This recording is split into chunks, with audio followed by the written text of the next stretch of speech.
పెళ్ళైనా పండగైనా వేడుక ఏదైనా పట్టు చీరల ప్రత్యేక వేదిక వారాహి సిల్క్స్. నమస్తే, వెల్కమ్ టు సుమన్ టీవీ. మంత్రి పొంగులేటి శ్రీనివాసరెడ్డిని ముఖ్యమంత్రి రేవంత్ రెడ్డి అలాగే పిసిసి చీఫ్ మహేష్ కుమార్ గౌడ్ హెచ్చరించారు.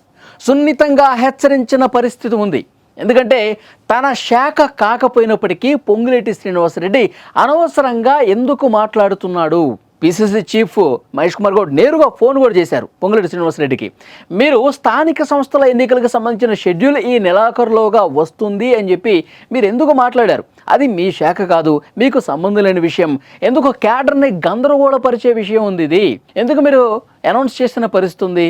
మనం మూకుమ్మడిగా కలిసికట్టుగా విధానపరమైనటువంటి నిర్ణయాలు తీసుకోవాల్సినటువంటి వేదిక మీద తీసుకోవాలి, ప్రకటన చేయాల్సినటువంటి ప్రకటన చేయాలి.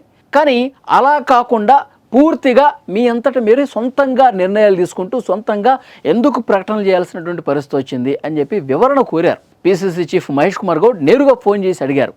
యాక్చువల్గా స్థానిక సంస్థల ఎన్నికలకు సంబంధించి చర్చ ఉన్నమాట వాస్తవమే. అయినప్పటికీ కూడా ఇది సున్నితమైన అంశం ఇంకొకటి ఉంది. 42% బీసీలకు రిజర్వేషన్ కల్పించాలి అని చెప్పి ఒక కసరత్తు జరుగుతుంది. తెలంగాణ ప్రభుత్వం గత అసెంబ్లీలో బిల్లు కూడా పాస్ చేసింది. బీసీలకు 42% రిజర్వేషన్ కల్పించాలి అని చెప్పి నేరుగా పార్లమెంటుకు కూడా పంపించినటువంటి పరిస్థితి. ఇంకా తేలలేదు, పార్లమెంట్లో ఈ విషయం తేలలేదు. ఒకవేళ ఇంకా లేట్ అయ్యే పరిస్థితి ఉంటే పార్టీ పరంగానే రిజర్వేషన్లు అమలు చేసి ముందుకు పోయే ఆలోచనలోనే కాంగ్రెస్ ప్రభుత్వం ఉంది. అయితే ఇది విధానపరంగా క్యాబినెట్లో మరొకసారి మనం డెసిషన్ తీసుకోవాల్సినటువంటి అవసరం ఉంది. క్యాబినెట్లో ఒకసారి చర్చించి స్థానిక సంస్థల ఎన్నికల షెడ్యూల్ ఎప్పుడు ఇస్తే బాగుంటుంది, ఎప్పుడు మనం ఎన్నికలకు వెళ్ళాలి, ఈ అన్ని విషయాలు విధానపరమైనటువంటి నిర్ణయాలు మనం అందరూ కలిసికట్టుగా కూర్చొని మాట్లాడుకొని ఒక నిర్ణయం తీసుకొని అప్పుడు ప్రకటన చేయాల్సినటువంటి అవసరం ఉంది. కానీ మీ అంతటా మీరు మీ జిల్లాలో పర్యటిస్తున్నారు, మీ నియోజకవర్గాల్లో పర్యటిస్తూ ఇష్టారీతిని ఇట్లా ప్రకటన చేస్తే కరెక్ట్ కాదు. తప్పుడు సంకేతాలు వెళ్తాయి, పార్టీ కూడా నష్టం చేసే అవకాశం ఉంటుంది. ఇప్పటికే బీజేపీ బీఆర్ఎస్లు విమర్శలు చేస్తున్నటువంటి పరిస్థితి ఉంది.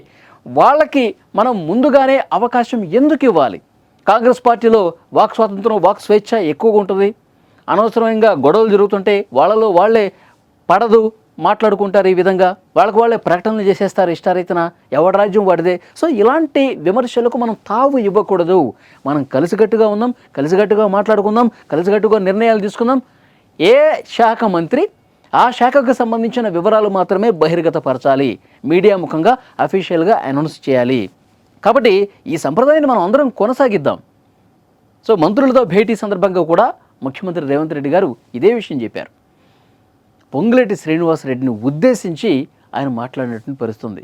సో డెఫినెట్గా ఈసారి నుంచి ఏ మంత్రి కూడా నోరు జారకుండా వాళ్ళ శాఖలకు సంబంధించిన విషయాలే మాట్లాడాలని చెప్పారు. ప్రస్తుతం 23వ తారీఖు క్యాబినెట్ సమావేశం ఉంది. ఆ క్యాబినెట్ సమావేశంలో స్థానిక సంస్థల ఎన్నికలు కావచ్చు, ప్రస్తుతం ఈ రైతు భరోసాకు సంబంధించిన నిధుల విడుదల కావచ్చు, ఇక ముందు ఎలాంటి కార్యక్రమాలు తీసుకోవాలి, ప్రజలతో ఏ విధంగా మమేకమై ముందుకు పోవాలి, ప్రతిపక్షానికి సంబంధించి ఏదైతే ప్రస్తుతం విచారణలు జరుగుతున్నాయో కాళేశ్వరం కావచ్చు, ఈ కార్ రేస్ కేటీఆర్ది కావచ్చు, వీటన్నింటి గురించి కూడా చర్చ జరిగింది. ఒక మాట మీద నిలబడి ఒకే రకంగా ఒకే వేగంతో మనం ముందుకు పోదాం, తరతమ భేదాలు వద్దు, మనం అందరూ కూడా కలిసికట్టుగా పనిచేద్దాం, ఈ ప్రభుత్వాన్ని ముందుకు తీసుకుపోదాం అని చెప్పి మాట్లాడినట్టు పరిస్థితుంది.